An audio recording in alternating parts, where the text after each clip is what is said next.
बिस्मिल्लाहिर्रहमानिर्रहीम। अस्सलामुअलैकुम। Health tips by बाकर लकीम में खुश आमदीद। और व्यूवर्स, मैं उम्मीद करता हूँ कि आप सब लोग ठीक ठाक होंगे और अल्लाह के फजल से मैं भी बिल्कुल ठीक ठाक हूँ। तो दोस्तों, आज का जो हमारा मौजू है वो है पपीता।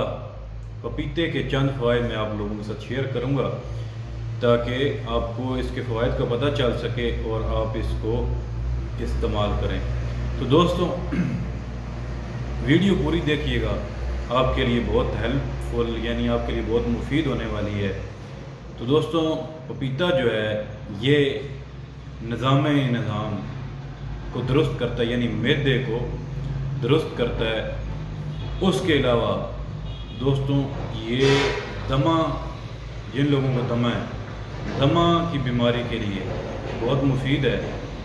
3 नंबर, पपीता जो है ये आँखों को तकवीत देता है, यानी जो हमारी आँखें हैं उनकी बीनाई जो है उसको बेहतर रखता है, कमज़ोर नहीं होने देता। और दोस्तों, इसका जो चौथा फ़ायदा है ये हड्डियों को मजबूत करता है।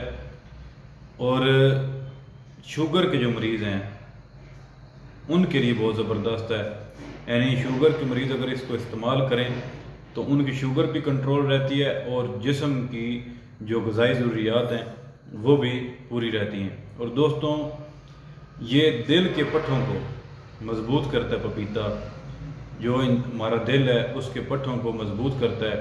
7 नंबर, 7वां इसका फ़ायदा ये है कि जिगर के लिए बहुत ज़्यादा मुफीद है।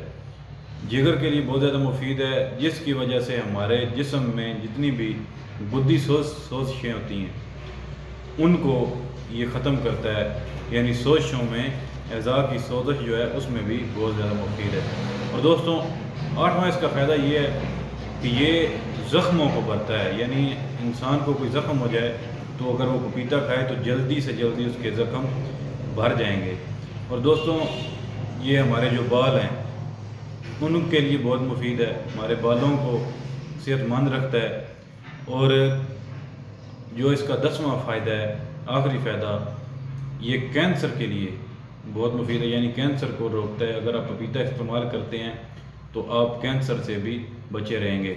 और दोस्तों, आखिर में इसका एक जो है वो नुकसान भी आप लोगों से शेयर कर दूं कि जिन लोगों को नबाताती एलर्जी है, यानी पौधों की वजह से, फूलों की वजह से एलर्जी है होती है, अगर वो ये इस्तेमाल करेंगे, उनको एलर्जी है, इस्तेमाल करेंगे तो एलर्जी इससे बढ़ सकती है। तो बाकी इसके फ़वाइद ही फ़वाइद हैं। दुआ में याद रखिएगा। इंशाल्लाह फिर नए मौजू के साथ हाज़िर होऊंगा। खुदा हाफ़िज़।